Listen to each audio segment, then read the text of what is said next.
And welcome to another stay home edition of NBA Countdown. And today we're starting with our senior NBA insider, Adrian Wojnarowski. Woj, thank you so much for joining the show today. Maria, thanks for having me as always. Okay, there's obviously a huge reason why we wanted you to be on the show, and that's because tomorrow, May 8th, the teams that are in states that have loosened some of those stay-home restrictions, Georgia's one of them, I live in that state, will actually be allowed to open their practice facilities, and they could be having some individual workouts. The question is, what will those workouts look like for the players who do decide to partake in them? Maria, really about the most basic thing a basketball player can do on a court alone at a basket. You can shoot, you can work on your ball handling. There's an individual coach that is allowed to work with each player. They've got to stay 12 feet apart. There's not going to be any one-on-one players drilling against each other.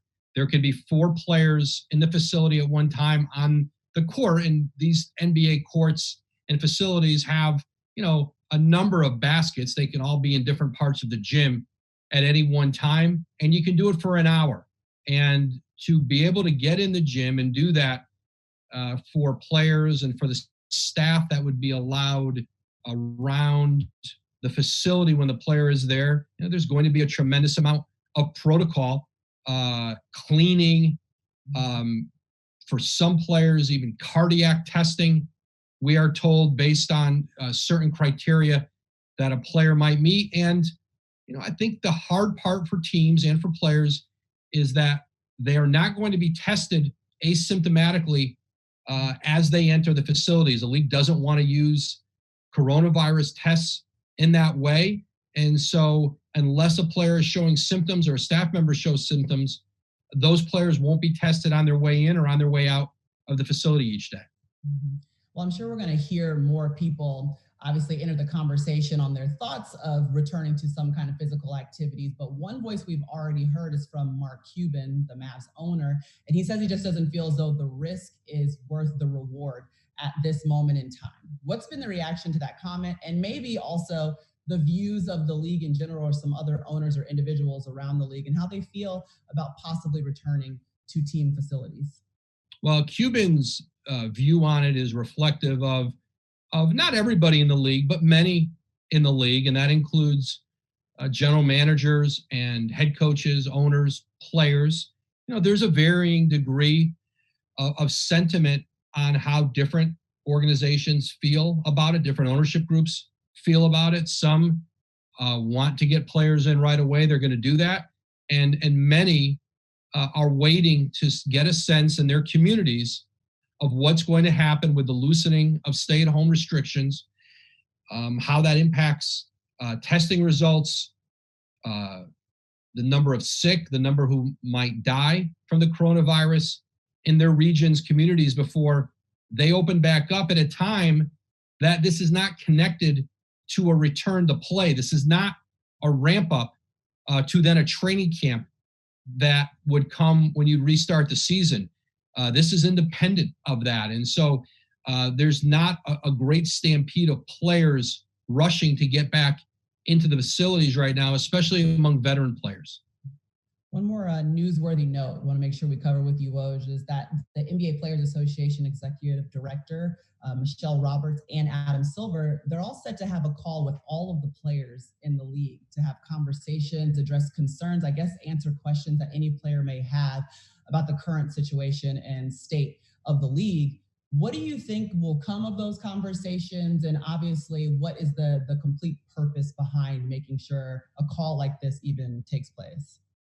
Well, it was a union call. It was a Michelle Roberts-led call as the executive director of the Players Association. They invited Adam Silver to come on, answer questions from the union membership in the league. And Adam Silver does a lot of these calls with his general managers, with the team presidents, with the board of governors. And he has been generally very limited in how much he will share, even with those he works for. He works for the owners. And I would expect a lot of the same with the players. They'll talk about safety. They'll talk about, I think, some of the broader points around this. I don't know how much he would drill down into timetables. He hasn't done that even with his own ownership groups and teams. And so I think for the players, it's a chance to have some access to him. But I think there are players who already have access to him, some of whom through the Players Association. And I think Adam Silver and the league, they have a very good handle of where players stand on their concerns about returning, about safety, about the calendar and how that would be impacted. And the one thing is Silver and Michelle Roberts have been in constant contact. The league office and their attorneys and those and the Players Association have talked in great detail, very consistently, because the NBA cannot do anything of real significance, of substance, without a relationship, without cooperation of the Players Association.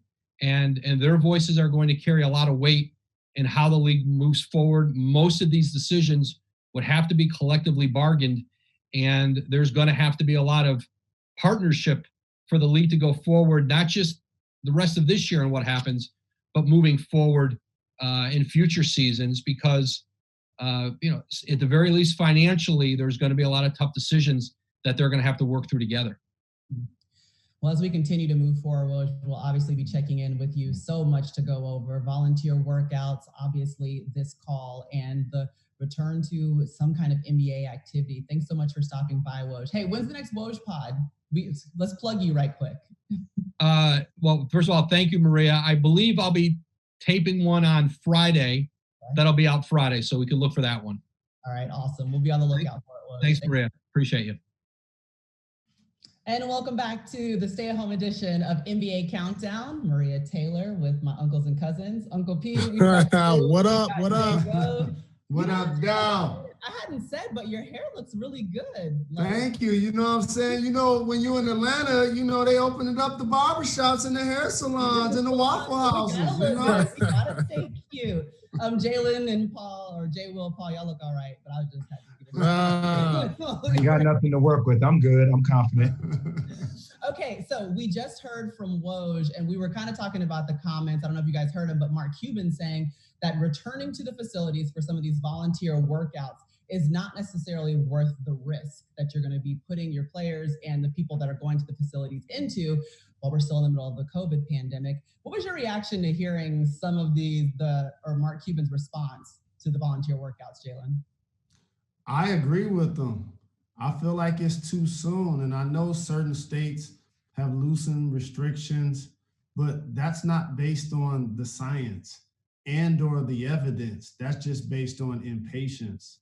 And so I think this is another few weeks, realistically, if you're going to have your players and your staff back in the building. I was just talking with somebody with the Detroit Pistons today, and they were telling me about how Dwayne Casey not only fears for himself as somebody who has a pre-existing condition, but people on his staff. And so when you start thinking about it in that manner, it's like, oh, okay, we need to get a little further down the road to seeing what's going to happen with a flattening of the curve with the COVID, in my opinion, before you start opening facilities. I think it's just at this point, think about this. Everything is a risk. And when you think about everything that's going on and saying that ordering Postmates is a risk. You know, going to pick up food, going to the grocery store is a risk. Everything that we do outside our house is a risk, period. And so if we're allowing people to do Postmates or still go to a grocery store, I mean, the risk is always going to be there. But if you can confine it and limit it to a certain number of people, where at least in the NBA, they have access to tests, I don't think it's that big of a risk as maybe Mark is saying it is, because at the end of the day, we at risk every day in everything we do when we leave the house. Because if we talk about you can contract this airborne, you can contract COVID from just being outside. I mean, who's to say that I can't contract it? Because I go to the grocery store still once or twice a week. I order Postmates and get hand delivered where he passing me the bag, and that's still all a risk. And so, you know, I think it's fine if they open up the gyms and they can confine it, because the NBA, they're better at having so say the test or having the people involved to where they can, take the risk to an even lower degree. I never thought I would say this, but Mark Cuban for president soon, maybe? I don't know. Like, is he on a campaign run? What's going on? Look, I've been the one trying to, I just don't think we're going to have a season, y'all. I don't. And like, it's just, Paul, I feel you. But then, I living in New York, and I know New York is different. I was walking with my wife today, and literally the amount of anxiety that we had was just off the charts. Some people not wearing masks, some people wearing masks, some people walking towards you. What do you do?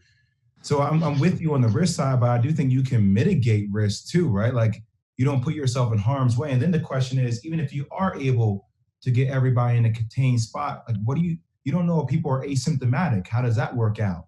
So somebody may not show symptoms, but they're in the facility, and then all of a sudden everybody catches COVID. Like, I don't know if we're going to have a season until we figure out somewhat to a degree, because our game isn't built for social distancing. Baseball kind of built for social distancing to a degree. Golf kind of built for social distancing. Basketball, when you're playing on top of each other 24/7, are you going to tell a guy that he has to stay away from his family? Like, so then I don't know, like, if you come to play, like, are you going to stay away from your family for 3.5, 4 weeks? I don't know if guys will be willing to do that in this climate. That's why I think there's so many, it's so complex. It's just not you may feel at this point, Jay, guys want to get away from their family for 3 or 4 weeks. They at home driving them crazy, I bet. I hear you. You're probably Hey, right. but they ain't dealing with Earl Thomas issues, I'll tell you that. Oh. Come on. Terry Rose. Come on, dog. Come on, man. That's what you're here for. That's what you came to NBA Countdown. He can't help himself. He can't help himself. It's real out here. It's real out here, ain't it? Let me ask you guys this. Woj was saying too, good point though, Jay Will, that no one who is asymptomatic is being tested. Obviously the NBA, that was not the road that they wanted to go down or what they wanted to spend tests on. So you would show up to the facility and you could have COVID and be able to spread it. But we do know that there's going to be a call. Michelle Roberts, the executive director of the Players Association, alongside Adam Silver, with all of the players so that they can have questions answered. If you guys were on that call, what are the kinds of questions or topics do you even think that will come up when they have an opportunity to just speak directly to the commissioner? Shoot. How many tests we got? How many times are we going to be getting tested, like, per workout? Like, is everybody getting tested all the time? Where do people go? Like, do you go back to your family, or if you're a young dude by yourself, you going to kick it with friends? Like, I don't know. Like, I feel like there's a lot of questions that you have to ask, because it's just not when you come to the facility. It's about what you do after you leave the facility. And if you're of the frame of mind that you're going to continue to self-isolate, those are they're out of the bat, I would ask. The thing is making the players feel safe. And what is going to make you feel safe is having the test readily available. You got to have so many tests to where you get tested before you walk in the facility every day. You get tested every day. And I think that if you can put that in the players' mind to where they feel safe, everybody's getting tested right there on the spot. Because I'm not sure the testing procedures, I haven't been tested, or how long does it take to see your results? They have some in-home kits. I don't know if that's something that gives you the test right away, or tells you if you have the antibodies. I know they have those available, but it's just making the players feel safe. If you tell me, all right, this is the procedure. When you come to practice or you come to the game, there's going to be a test. And every day I walk into that facility, every day I walk into that gym, it's readily available to where I'll know right away, and that's for everyone. It'll make me feel a whole lot better. And those are the questions that have to be asked. Well, Paul, you got it exactly. It's a turnaround time on those tests, though. The turnaround time was an hour or two, okay, but antibody tests, we're going down the street to go get it. We say it could take a couple of days, right? So if the turnaround is fast, then great, but if the turnaround is still a couple of days for just regular testing, then that's a problem, because there's no way you will be able to scale that properly. There's got to be a way where you can get tested and find out right away. And that's the only way. Like, if you can go to the hospital and get tested for the flu and they tell you, no, you don't have the flu within minutes, it has to be something of that nature. But what separated the coronavirus from the flu in a lot of ways, obviously it caused the pandemic, is that a couple of things you mentioned, Paul, there aren't enough tests and there won't be enough. That's the issue. And two, many of us, myself included, are asymptomatic, yet we can have it. And if you've ever seen the test, I ain't trying to get it. Like, for real. Yeah. They stick Q-tips up your nose, like it hurt. So the only way I'm going to even get tested is if I feel symptoms. So it's going to be people not tested. It's going to not be enough tests, but then you're still going to take the risk, as you mentioned, because everybody wants sports and everybody wants to get back to work. So that's what makes this a unique circumstance. But any way we can get basketball, all of us will appreciate it. Absolutely. Well, remember, May 8th is when officially the facilities can open. So some of those volunteer workouts could be taking place. You guys heard from Woj exactly what that could look like potentially for the organizations that choose to. All right, let's move forward into just conversations about The Last Dance, because it's Thursday. The next time I talk to you guys, it will be after we've watched a couple more episodes. And we were thinking about the greatest runs of all time. Obviously, MJ was able to do it with the Bulls, but we've got some great, career professionals. Y'all played in the league before. We want to know what's the best run you've ever been on, either individually, maybe it was a scoring tear where no one could stop you, or as a team where there was no one, no opponent, no thing that. Like what you mean? Like who was on the court at the time? Like who was on the court with you? I want to know if you ever went and you scored 30 points for 5 games straight and no one could stop you. You shot 60% from the field. But if you have a team one too, you can give me a team one. I would prefer an individual one. Individual one. I think my best run as a player was the week I got my nickname, The Truth. And that was on a West Coast swing where I went into the Lakers. I had 42 points. And then I think the next night we played Phoenix. After Shaq called me The Truth, I had another 40-point night. I think I went on for the next 15 out of 16 games, I went over 30 points a night. And that was my greatest run. But on the court, my favorite runs all time was in the UCLA when I had a chance the first time step on a pickup game with Magic Johnson, my idol. Man, I'm talking about the pickup games when I got drafted, because you got to remember it was a lockout. The pickup games was insane. You had cats from everywhere. Iverson came out, Hakeem, Kobe, Magic was there every day. Man, I wish they had some of those games on tape, because if they lived in the era where it was Instagram, this would go viral right now. What about you, Jay? I didn't have a long NBA career like you guys, but I remember the first, because I'm a fan of his too, watching him in college. Just got to give a lot of love and respect to Stephen Curry. The first 6 or 7 games, I want to say the 2018-19 season, I just remember him going off. And you guys have all seen him. I forget, some games he had 30, some games he had 40, but it was just the fact that he shoots, the way he shoots, his form is beautiful, when he does hold it, but it's like a slingshot. It's so fast, and that's so unorthodox to the way that you're taught to shoot. But it doesn't matter if you have a hand in his face. It doesn't matter if he's taking off a pin down action just before even catching the ball, he's already turning into a shot. Just he has the ability to put on some of these prolific runs and score in bunches too. And it's just a heat check. It's one of the most adrenaline kind of exciting, fulfilling things I've seen in basketball in a long time. Yeah, I know.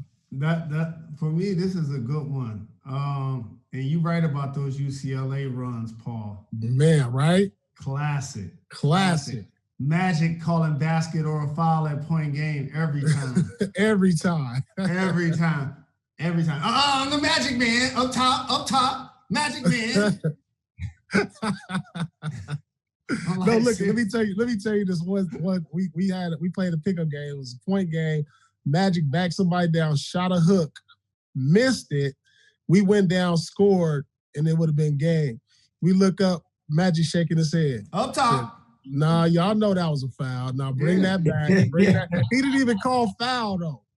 He looked at us, go down court, score for the winning basket. Didn't even say foul. When we turned around, it was like, no, y'all know that was a foul. Bring that back. As he comes back, he makes the next hook for game. Absolutely.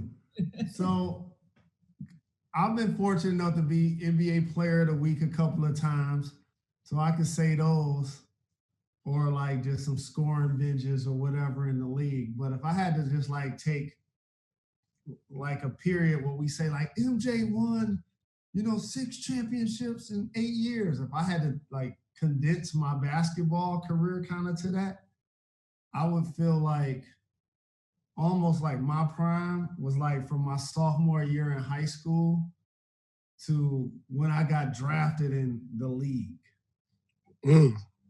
Like for real, because I went to Detroit Southwestern. It was a powerhouse school. Like Anderson Hunt went to Vegas. They won the championship. That's my big brother. They used to come home with the shorts.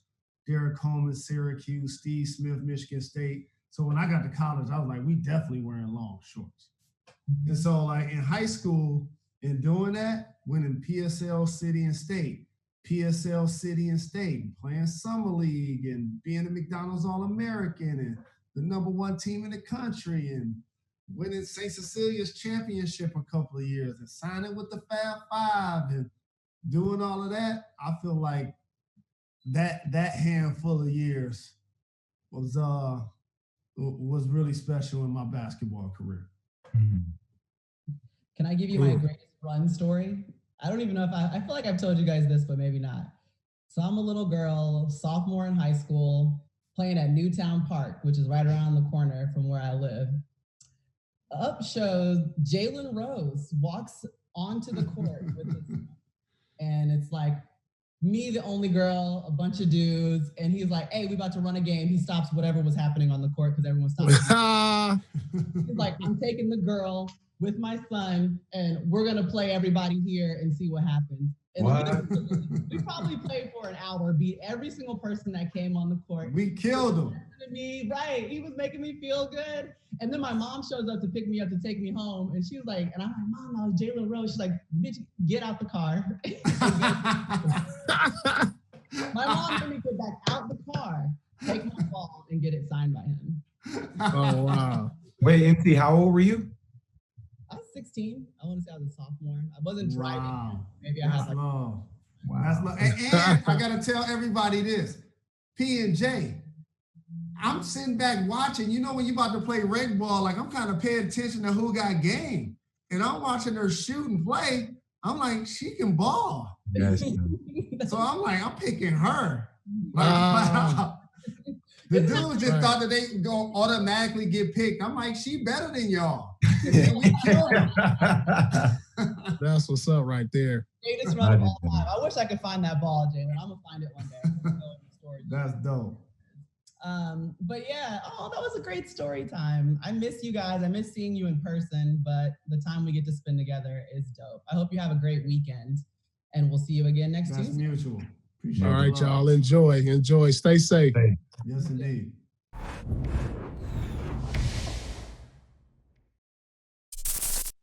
Thanks for watching ESPN on YouTube. For live streaming sports and premium content, subscribe to ESPN+.